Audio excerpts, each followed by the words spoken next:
Welcome back to Eat to Live with Peg. So today we're gonna make some loaded baked potatoes. So we had an event at our church and they had loaded baked potatoes. I said I can go get my own ingredients and go home and make them. So that's what we're doing. So we started by washing down our baked potatoes.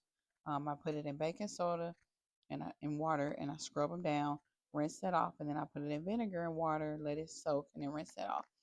So here we're taking all the baked potatoes and we're rubbing it down in Miyoko's vegan butter.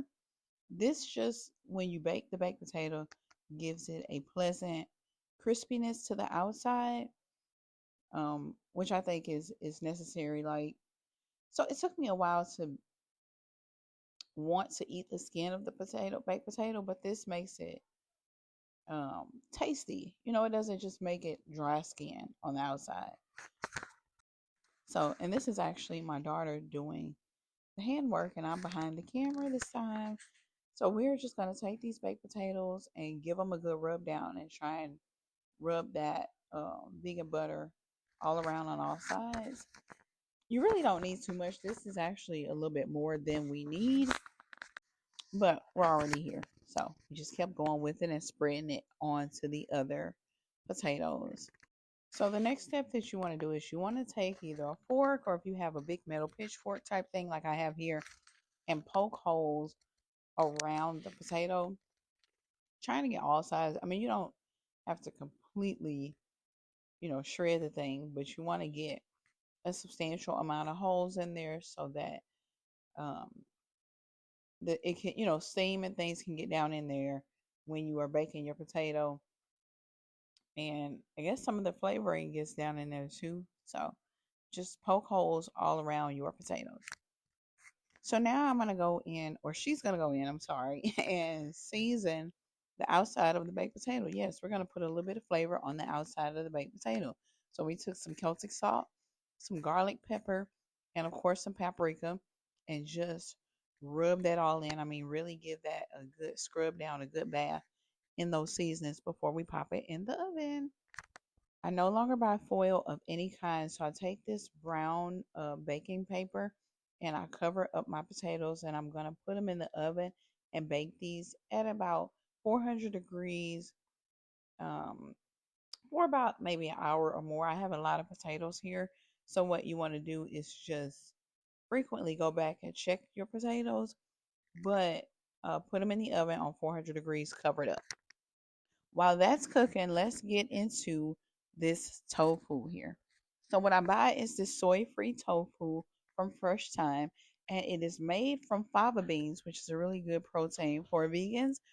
So check that out if you can find it in your area.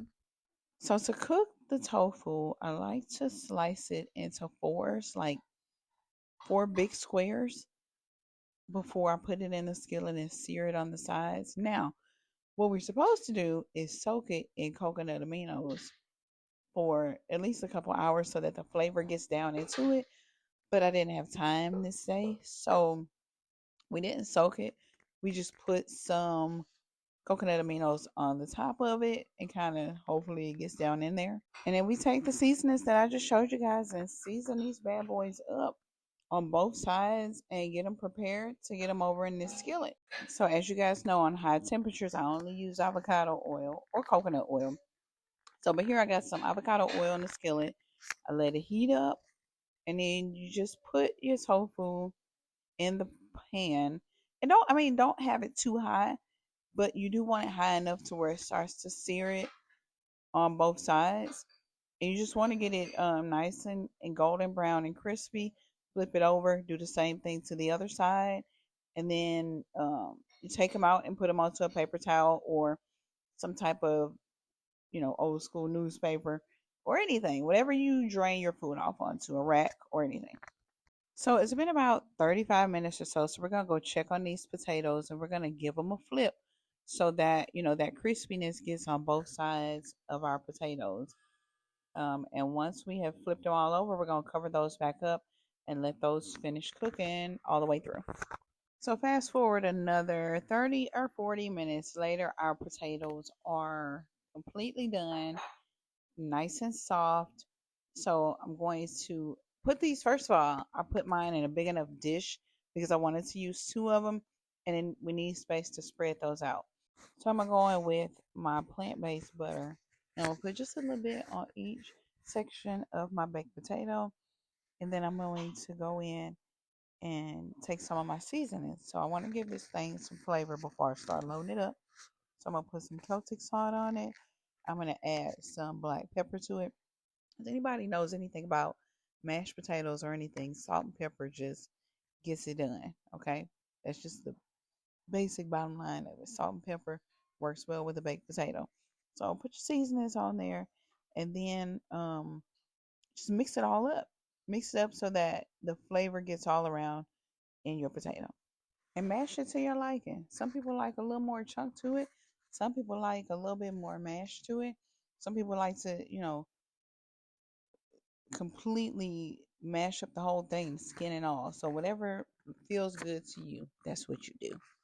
All right, so now I'm gonna load my potato up. I misplaced the part of my recording where I made my broccoli, but I did. I put some broccoli in the oven, seasoned it up, and I'm gonna load that on here. Now this gives my potato like the texture that it needs because I don't eat meat, so that texture is needed.